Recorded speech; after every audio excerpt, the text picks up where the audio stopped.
Good morning everyone. দেখুন আমি এখন কোথায় আছি। আমি এখন আছি একটা রায়বাজার বুদ্ধিজীবীর স্মৃতিসৌধর ঠিক যে লেকটা আছে তার এই পাশে, যেখানে আমরা সকালে সবাই মর্নিং ওয়াকে আসি। আমরা মর্নিং ওয়াকে এসে গেছি, দেখেন ওই যে দুই বন্ধু আমরা যাচ্ছি, ওই দিকে অনেকে চলে এসেছে। আর এটি হচ্ছে ছোটোখাটো একটা খেলার মাঠ, এখানে ছেলেপেলেরা এখানে খেলা করে। তো দেখুন আমরা এই পার্কে আমরা নিয়মিত আসি, এখানে হাঁটি এবং এখানের যে পরিবেশ, এই পরিবেশটাকে পরিষ্কার পরিচ্ছন্ন এবং জঙ্গলমুক্ত করার চেষ্টা করি। এখানে ভিতরে যে প্যাসেজটা আছে, মানে ভিতরে যে হাঁটার যে জায়গাটা, দুই দিকে যে জঙ্গলগুলো আছে এগুলো ভর্তি হয়ে যায়। তো আমরা কি করি, এই কাঁচি দিয়ে সেগুলো পরিষ্কার করে চলার মতো রাস্তা সবসময় করে রাখি, যাতে সবার চলাচলের সুবিধা হয়।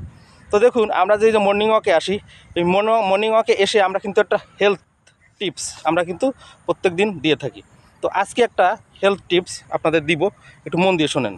সেটা হলো কি, আপনি যদি দেখেন যে প্রত্যেক দিন সকালে ঘুম থেকে ওঠার পরে কি হয়, প্রত্যেক দিন সকালে ঘুম থেকে ওঠার পরে আপনার এই সারা শরীর ব্যথা থাকে, সারা শরীর পেইন করে।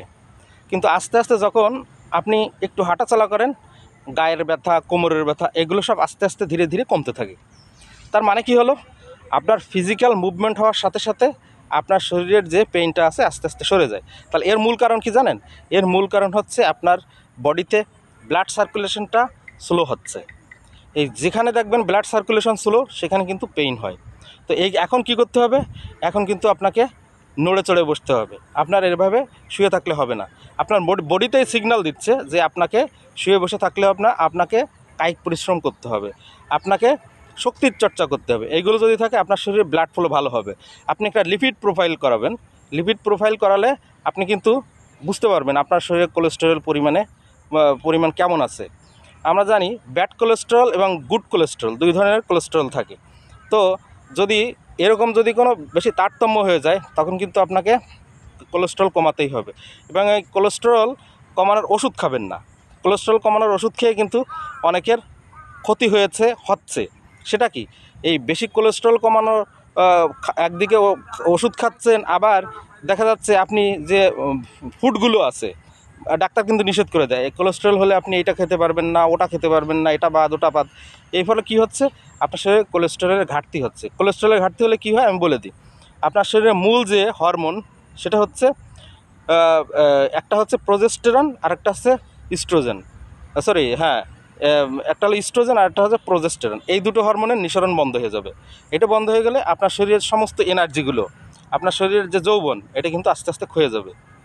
এই কিন্তু সিক্রেট, এটা বলে দিলাম। অতএব আপনাকে কী করতে হবে, শক্তির চর্চা করতে হবে, ঝাঁপের উপরে থাকতে হবে। এইগুলো যদি করেন তাহলে আপনি ন্যাচারালি আপনি আপনার কোলেস্টেরলটা নিয়ন্ত্রণে রাখতে পারবেন এবং আপনার যৌবন বা আপনার যে বয়স, এটার ছাপ কম পড়বে আস্তে ধীরে পড়বে না, ধীরে ধীরে পড়বে, সময় লাগবে। কিন্তু আপনি যদি এগুলো খান, দেখবেন আপনার ফিজিক্যাল উইকনেসের কাছাকাছি, মানে পাশাপাশি আপনার সব দিক থেকে আপনার বয়সের একটা ছাপ চলে আসবে।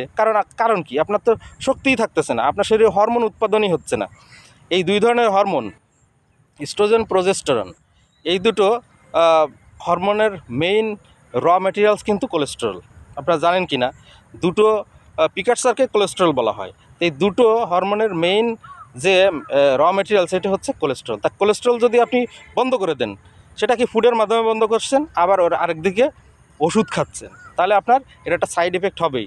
এর ফলে আপনি দুর্বল হয়ে যাবেন, তারপরে আপনার কত রকম সমস্যা হবে আপনি নিজেই বুঝবেন। বাকি কথাগুলো তো বললাম না, আপনি নিজেই বুঝতে পারবেন।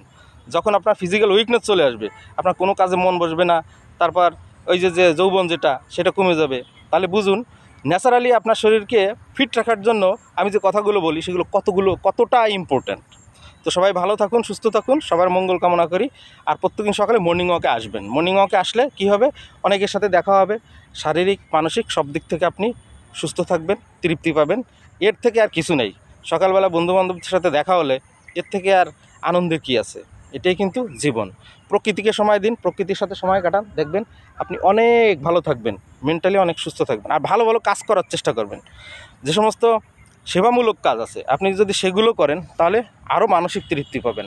তাই বসে থেকে এভাবে শরীরকে অলস না করে আপনারা এই যে এত সুন্দর জায়গা আছে পড়ে দেখেন, এগুলোতে আপনারা প্রত্যেকদিন সকালে 1 ঘন্টা, বিকেলে সময় পেলে 1 ঘন্টা হাঁটবেন, দেখবেন আপনি মানসিক শান্তি ও সুখ অনুভব করতে পারবেন। তো সবাই ভালো থাকুন, সুস্থ থাকুন, আজকের মতো বিদায় নিচ্ছি।